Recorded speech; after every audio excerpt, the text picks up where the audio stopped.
Hola amigas y amigos de los sábados culturales que hacemos acá en el portal El Villegas, elvillegas.cl.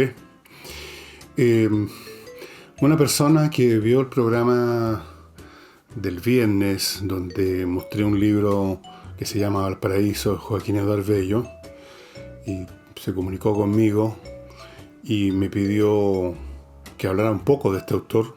Le pareció interesante, le pareció, no sé por lo que le pareció, pero quería que habláramos un poco más y me pareció a mí a su vez una buena idea y que lo hago con mucho agrado porque Joaquín Eduardo Bello es uno de los cronistas, uno de los grandes cronistas que ha tenido este país. No necesariamente un personaje muy amoroso, yo no lo conocí personalmente en todo caso, pero sé algo de su vida como para entender que era un tipo bastante especial, bastante diferente a lo que podríamos llamar el promedio.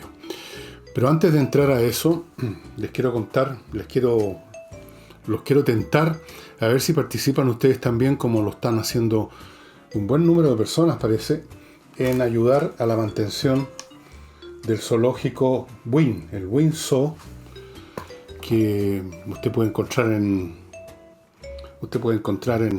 Google, las direcciones, etcétera. Ellos están en una campaña para apadrinar animales. Yo apadriné el rinoceronte, Oliver se llama. Apadrinar significa dar unos pesos, eso es una vez. Usted se inscribe y manda su dinero, 5 lucas, 10, 15, lo que pueda, y nadie le va a empezar a descontar automáticamente todos los meses. Si quiere hacerlo todos los meses, estupendo, pero puede ser una vez y ayuda a mantener este zoológico que tiene animales bien interesantes. Ahí a las personas que colaboran les mandan una foto del animal. Aquí está el rinoceronte. Me mandan unos datos sobre de dónde vino este rinoceronte y algunos datos de ese tipo. Yo creo que vale la pena, si tiene a 2, 3, 5 lucas, 10 lucas que puede dedicar a mantener a estos animales, ¿no? ¿Por qué no? Así que con mucho gusto. No me lo han pedido, pero me pareció de repente que ¿por qué no? ¿Por qué no? ¿Por qué no tener más personas ayudando a este zoológico? Entramos ahora en materia. Joaquín Eduardo Bello nació en Valparaíso en 1887. A 4 años de que empezara la famosa Guerra Civil. Fue vástago de un clan familiar, los Edwards, poderoso ya en esa época, importante. El clan Edwards hasta el día de hoy tiene no sé cuántas ramas, no sé, hay N personas Edwards. Y el padre de este cronista, de este gran cronista, se llamaba Joaquín Edwards Barriga, fue fundador del Banco Edward. Su madre, doña Ana Luisa Bello, era nieta de Andrés Bello. Ya ven ustedes, una familia con abolengos por todos lados. Pero da la impresión, y creo haberlo leído en alguna crónica del propio Joaquín Eduardo Bello, que cuando Joaquín Eduardo nació y se empezó a crecer como niño, su padre, su madre, esa rama de la familia de Edward había perdido un poco su prestancia social, probablemente su prestancia económica, que es el fundamento de la prestancia social. Ustedes saben que una persona puede tener los mejores apellidos del mundo, pero si se arruina, empieza a desplomarse, lo empiezan a invitar menos, lo empiezan a ningunear un poquito, empieza a ser considerado un personaje, no sé, un poquitito como apestado, ¿no? Y si no me equivoco, Joaquín Eduardo cuenta precisamente de oportunidades en que habían eventos sociales, comidas, en que se reunían los pitucos de Valparaíso, y a su padre le tocaba un puesto muy poco, no voy a decir en la mesa del pellejo, pero un puesto menor, un puesto secundario, no estaba entre los primeros, y su padre, que era muy orgulloso, parece, no le gustaba para nada esa situación. Pero no tengo claro hasta qué punto estaban tan decaídos. Yo creo que no tanto, puesto que, fíjense, El chico es, quizás con sacrificio o no, en Valparaíso entra a estudiar a un colegio Carón, que es el Macay. Después lo meten al famoso Liceo Eduardo Labarra, que todos los porteños conocen. Y en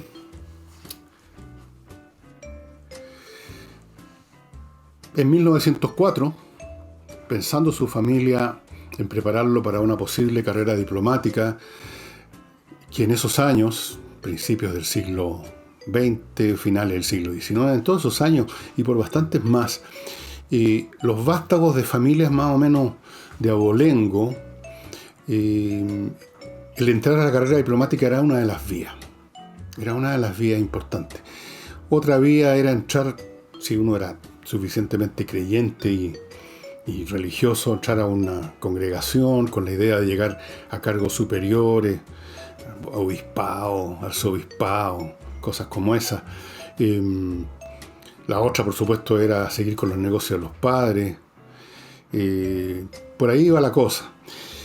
Pero fíjense ustedes, Joaquín Eduardo Bello es mandado a Europa en 1904. Es decir, en medio, en el cenit de la Belle Époque europea. El periodo más refinado y civilizado que ha vivido Europa, creo yo, por lo menos para sus clases privilegiadas, sus clases altas, que son las que dan el tono en toda sociedad del nivel de refinamiento. Las clases más abajo pueden estar relativamente educadas, pero no dan el tono, que sé cómo se llama. No, la gente de más abajo no tiene mucho tiempo para la exquisitez y los refinamientos, o no tienen los medios y se limitan a vivir, quizás incluso a prosperar un poco, pero el tono en cuanto al nivel cultural lo dan siempre las élites y ha sido así en todos los periodos hasta el día de hoy. Y en ese momento, en esa época en Europa, la élite europea, especialmente de la Europa, de los países básicos de la Europa de esa época, Francia, Alemania, Inglaterra, Italia y España ya un poco más marginalmente, Rusia, bueno, tenía un montón de intelectuales y todo, pero era un país mirado con algún desdén, como un país de salvajes, un país donde la mayor parte de la población eran siervos de la tierra. Entonces, imagínense ustedes el refinamiento, si es que se lo pueden imaginar, cómo era ese mundo. Estamos hablando además de un periodo en que coinciden, están vivos y están produciendo una constelación de genios en todos los campos, en las ciencias y en las artes.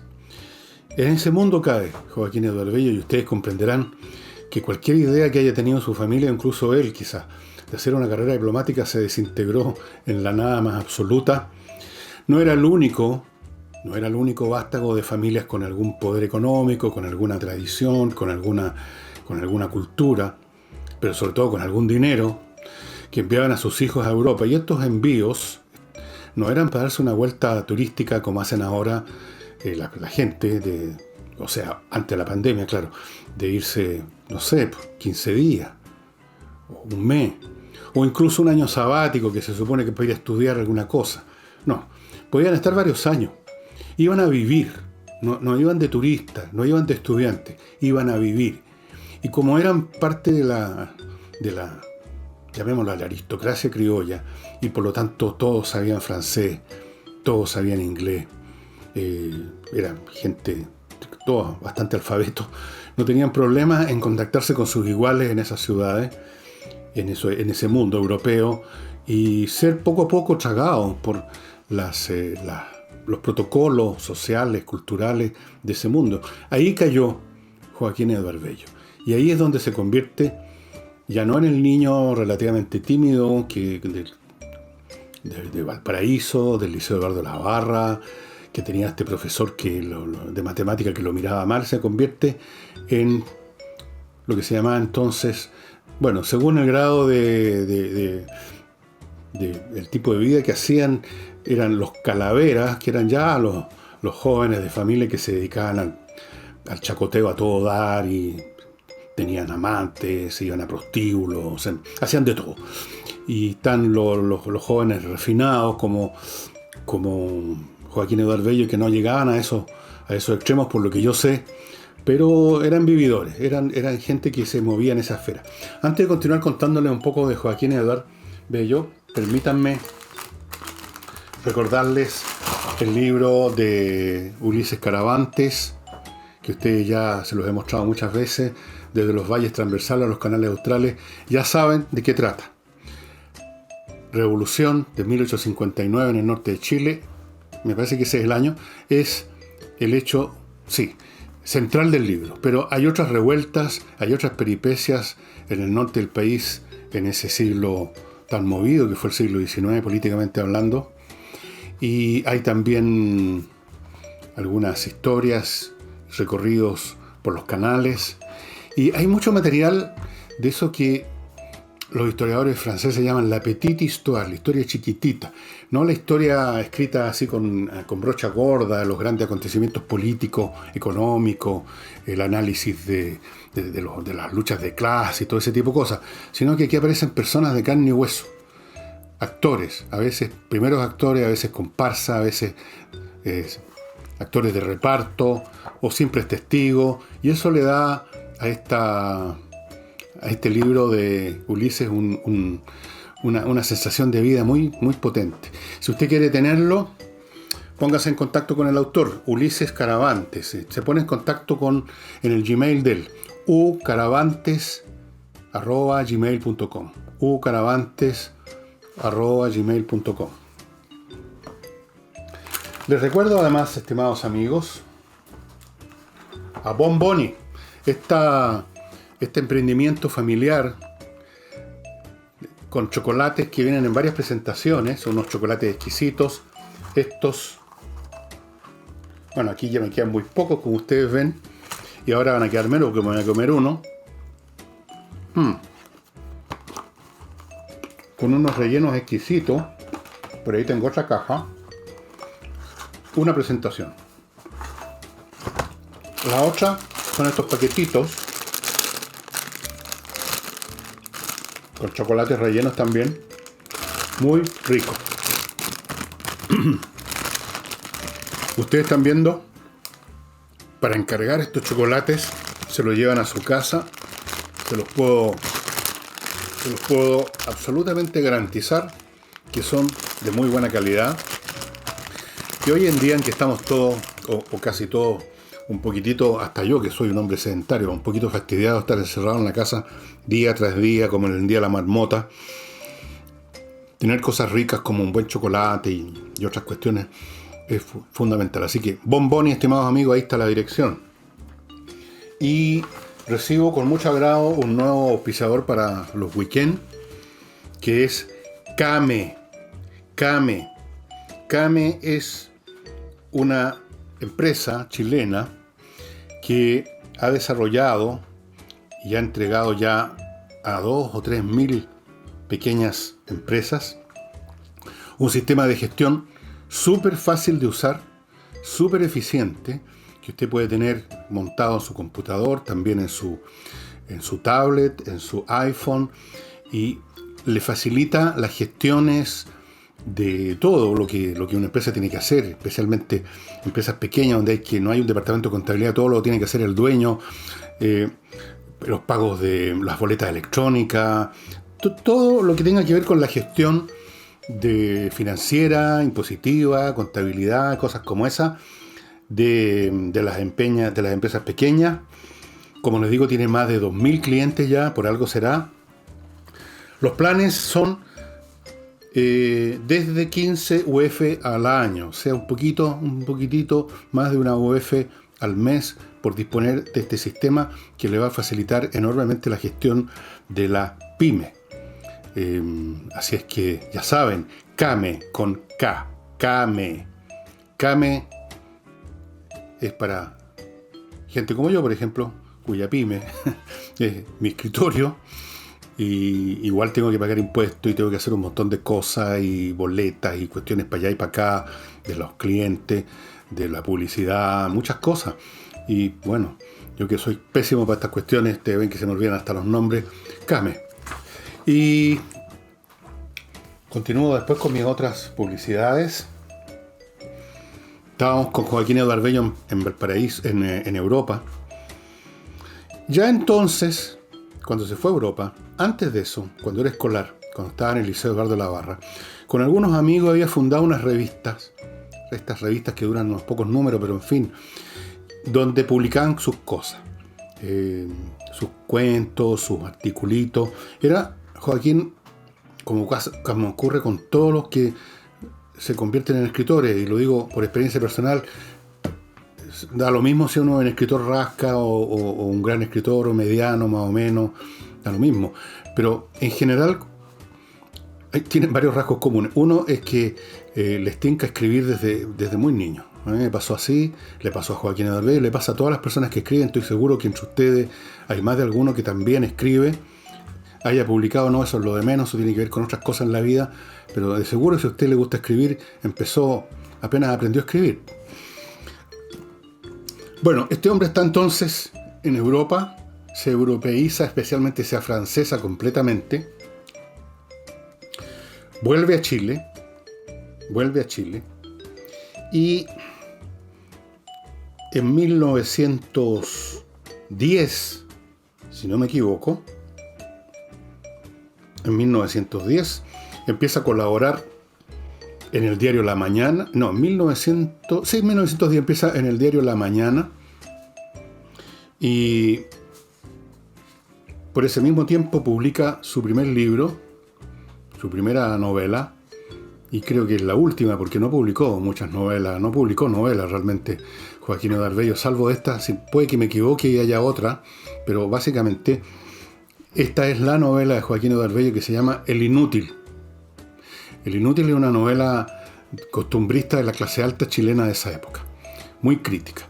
El Inútil, o sea, el tipo de vástagos que eran un poco como quizás se sentía él que era, un inútil, un tipo que es hijo de su mamá, de su papá, que lo mandan a Europa, que no estudia ninguna carrera, que no produce nada, que no siembra nada, que no fabrica nada, que no sirve para nada, salvo para darse vueltas, para tener amorío, para ser refinado, para ser invitado a fiestas elegantosas en Europa o en Chile. Y él pinta un personaje así, el inútil. Y es muy crítico, y siempre lo fue, se lo sería toda su vida, de las costumbres en general de Chile, y en particular, especialmente en esos primeros años, de lo que más conocía, abro comillas, la aristocracia chilena. La aristocracia chilena, como todas las aristocracias, solo que esta tiene menos tiempo, pero como toda la aristocracia, es simplemente la tercera o cuarta generación para adelante a partir de alguien que se hizo rico. Eso es todo. Entonces los hijos, los nietos, los bisnietos, los tataranietos para adelante crecen ya en un ambiente de prosperidad y pueden darse el lujo a esa familia de refinar a los hijos, educarlos de la manera más preciosista posible, y se van generando costumbres, se acostumbran a las cosas buenas de la vida, y esa suma de comportamientos, de modales, como se llamaba antiguamente, los modales, generan un grupo. También partieron con alguien que se hizo rico, a lo mejor matando a alguien. Generan las aristocracias. Bueno, escribió El Inútil y quedó la crema. Todos se sintieron, porque seguramente tomó modelos de mucha gente real, todos se sintieron tocados, se sintieron criticados, y ya en ese momento entonces Joaquín Edarvello se gana la fama que tendría toda la vida de ser eso que antiguamente llamaban un outsider. Un tipo que pertenece a una clase pero al margen, no pertenece espiritualmente, tiene el apellido, tiene la familia, incluso puede que hasta tenga la plata, aunque generalmente no la tienen, se entienden a ir por la libre y empiezan a perder el contacto con las fortunas familiares si es que existen, y bueno, el hombre empieza a convertir en un aguijón.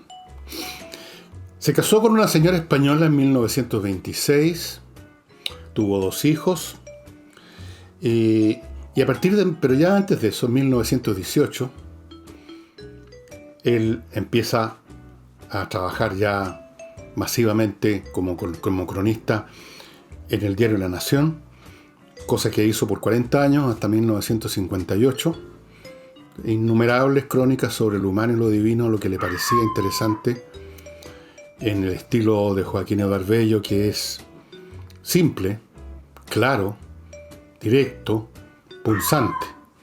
No es el tipo de literato que buscan impresionar con preciosismos, con exceso de adjetivos, con ficciones. Él es un observador del mundo que lo rodea, de las cosas a veces más nimias, no solo del mundo aristocrático.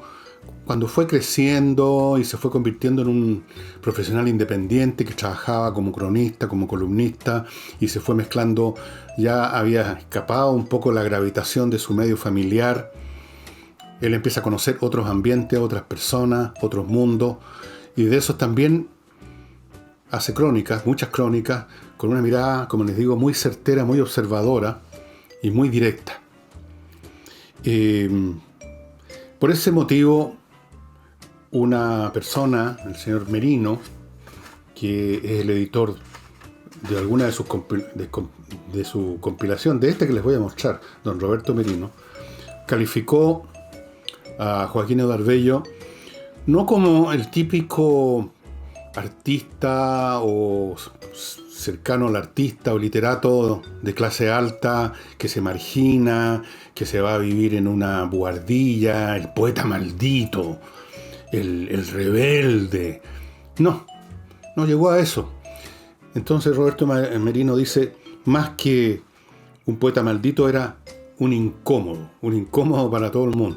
Era y no era, pertenecía a ese mundo, conocía gente ahí, quizás de vez en cuando se movía por esos mundos todavía, lo invitaban, aunque no creo que ya mucho. Pero no fue un rebelde en ese sentido melodramático, ¿no? El poeta que vive en una guardilla y se muere de tuberculosis. Todas esas cosas tienen que ver óperas francesas. Qué sé yo. No era eso.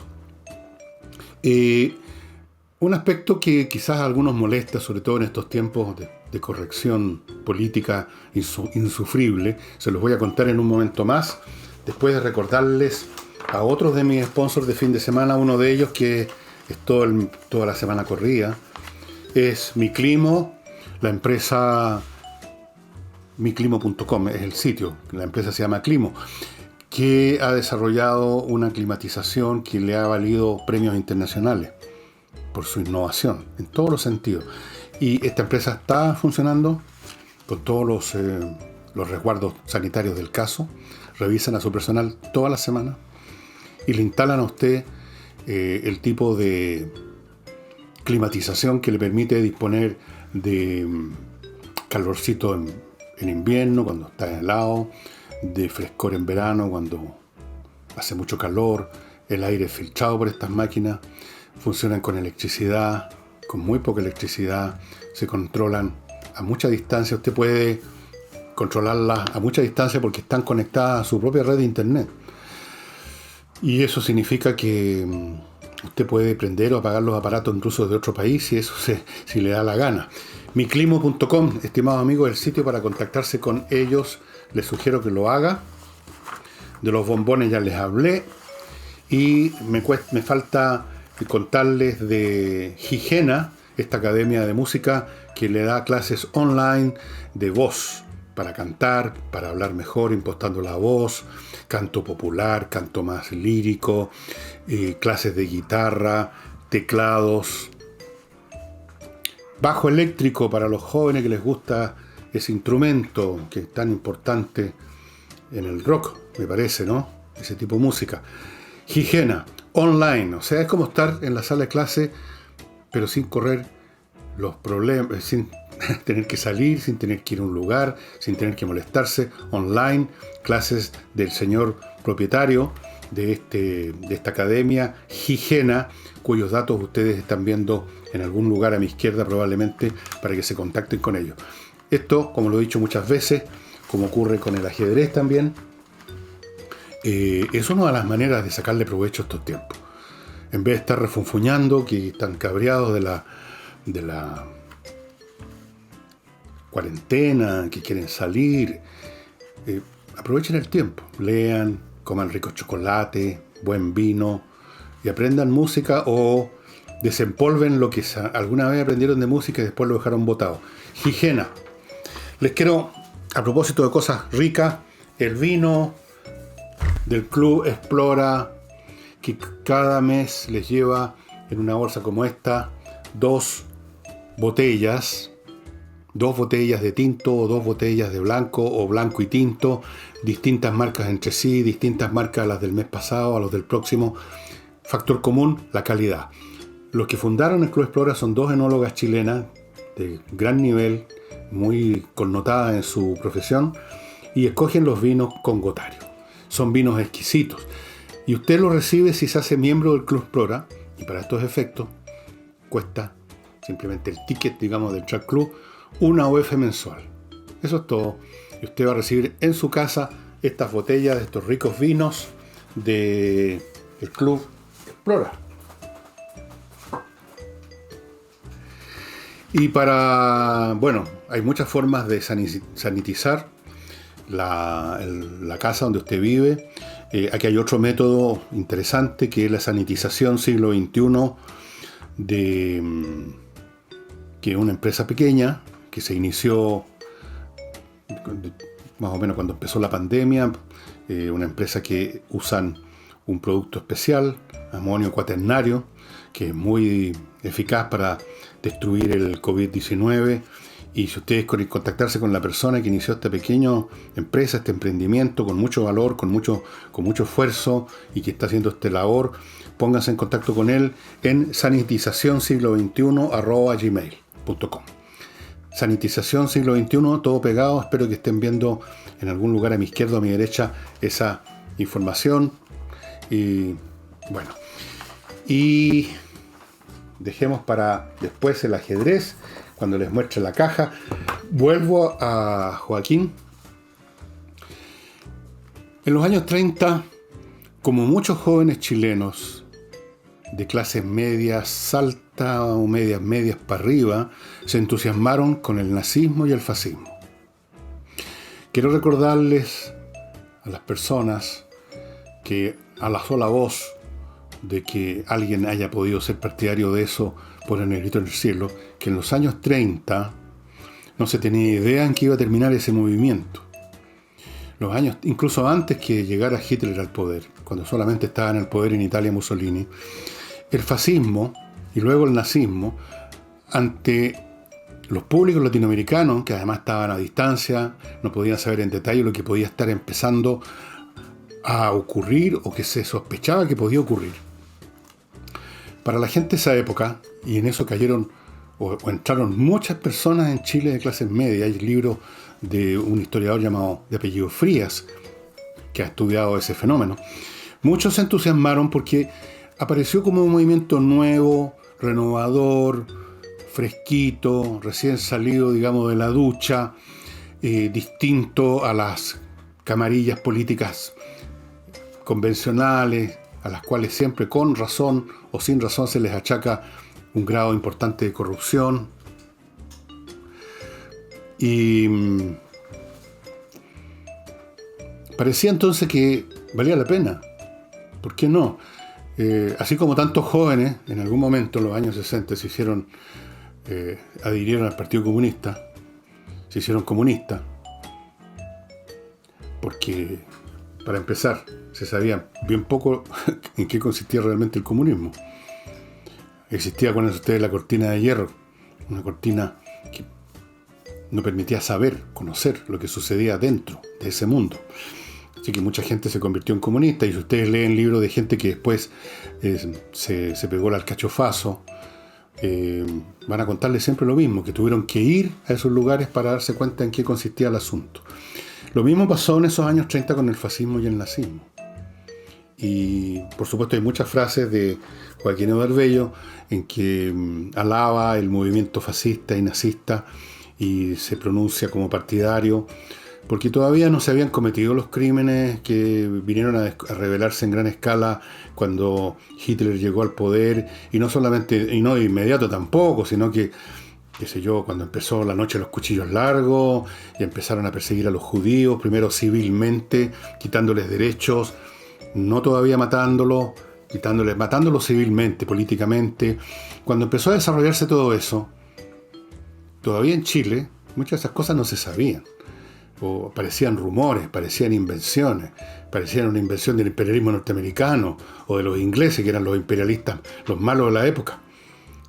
Entonces, yo no culparía en absoluto a Joaquín Eduardo Bello porque se haya declarado partidario de los fascistas o los nazis, que todavía no mostraban su verdadera naturaleza. Y nunca la mostraron en Chile. Chile era un movimiento bien juvenil, bien fresco, que pretendía cambiar la estructura política, y fueron exterminados, literalmente, en esos mismos años. No alcanzaron a hacer nada, no alcanzaron a hacer gran cosa. Fue un movimiento juvenil, básicamente, que desapareció muy rápido. Así es que para que tengan ustedes claro que no hubo ni pecado venial con Joaquín Eduardo Bello, que en esa época, mucho antes de los horrores y los crímenes del nazismo y del fascismo, especialmente del nazismo, se haya declarado partidario. En 1959, menos mal, recibió el Premio Nacional de Periodismo. Después de tantos años, 40 años, tantos años de estar haciendo sus crónicas maravillosas. Nunca recibió el Premio Nacional de Literatura.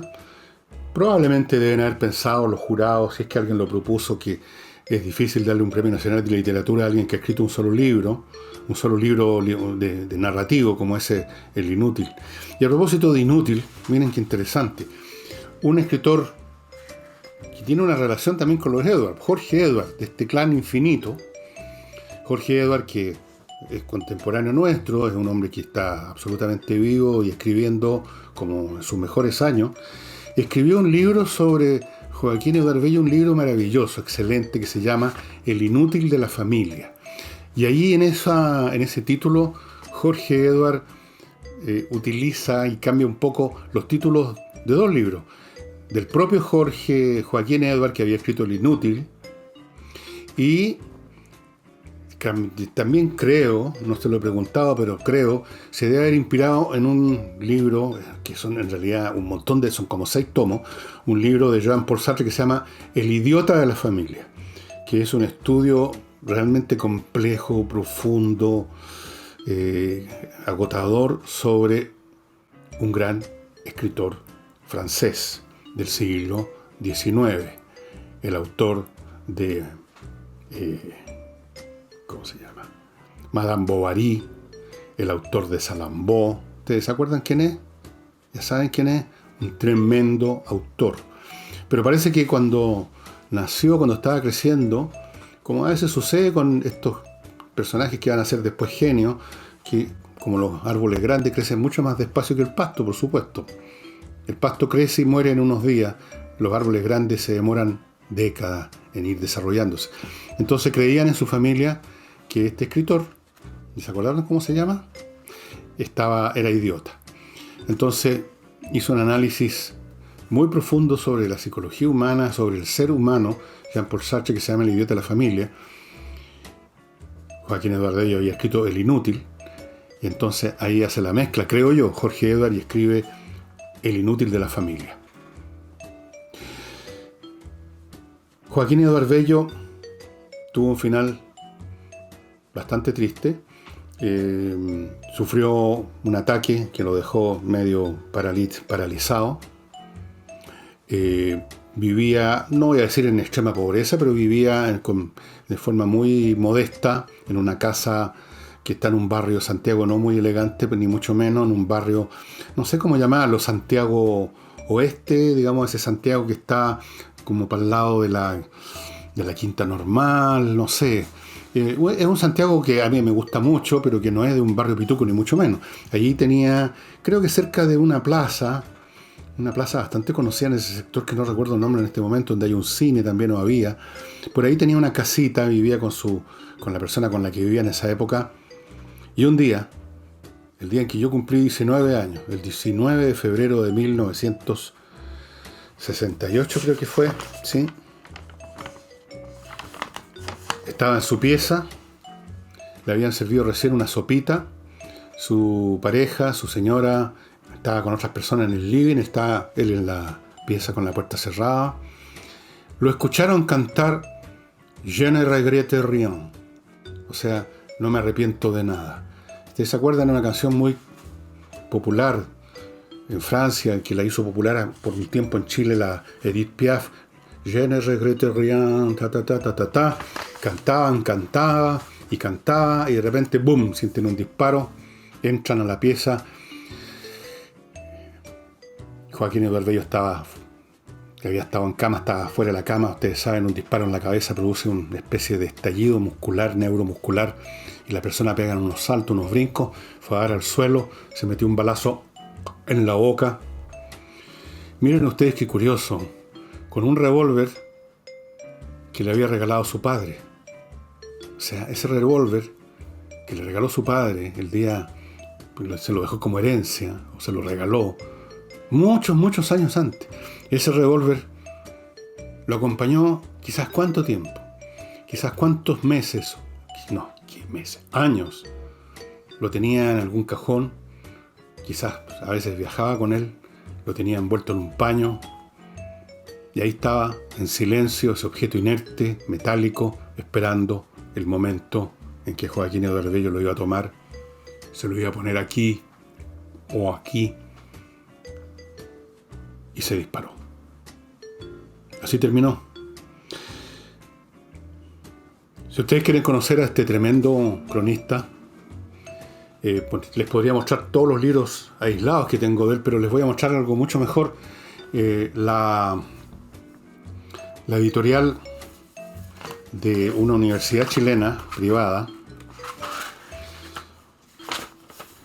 la Universidad Diego Portales, publicó hace unos años, y me mandaron de regalo, y lo agradezco mucho, todos los volúmenes, les voy a mostrarles uno solo, de las crónicas de Eduardo Bello. Este libro que les estoy mostrando es el tomo 2, que recoge crónicas escritas entre 1926 y 1930. ¿De qué no escribió Joaquín Eduardo Bello? Semana tras semana. A veces escribía 2 o 3 crónicas diarias para distintos medios. Dicen que en su pieza, en el escritorio donde trabajaba, tenía juntado en cajones una cantidad inmensa de documentación tal como la entendía Joaquín Eduardo Bello. No estoy hablando de unos cards coordenados con referencias bibliográficas, sino que recortes de diarios o de revistas que había sacado toda su vida de los más distintos asuntos. Yo no sé qué sistema tenía él para ordenarlos y guardarlos, y de ahí sacaba mucho material. Sacaba ideas, miraba esos recortes, y así trabajaba Joaquín Eduardo Bello. Vuelvo a insistir que su prosa es muy simple. Aquí no van a encontrar preciosismo de ninguna clase.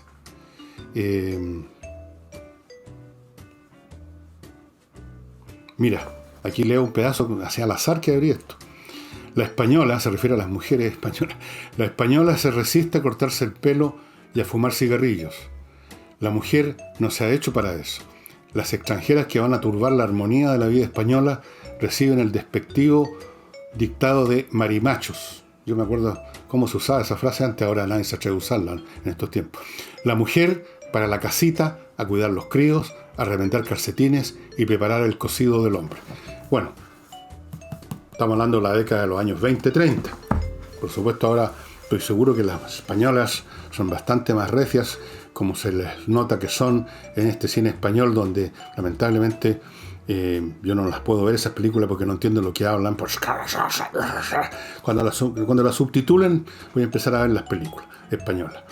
Y bueno, un tremendo cronista, estimado amigo, un hombre que perteneció a esa generación de grandes periodistas y cronistas que no andaban revoloteando por la vida con un título universitario, porque ni siquiera existían las escuelas de periodismo, sino que llegaban, como también, por ejemplo, como lo hicieron todos los grandes cronistas, porque no fue el único. Joaquín Eduardo Bello no era el único gran cronista, estaba también, por ejemplo, Daniel de la Vega, alguna vez les voy a hablar de él. Eran hombres simplemente que, como las polillas se acercan a la luz, se acercaban a los diarios y a las revistas porque les gustaba escribir, y ahí encontraban una manera de publicar toda la semana o todos los días. Y entonces, yo alcancé a conocer, cuando empecé a trabajar en los diarios, hace muchos años, ya más de 20 años, 30 años diría yo, alcancé a conocer, no, ni siquiera. Ya se había muerto Tito Moon, ya se había muerto Luis Hernández Parker,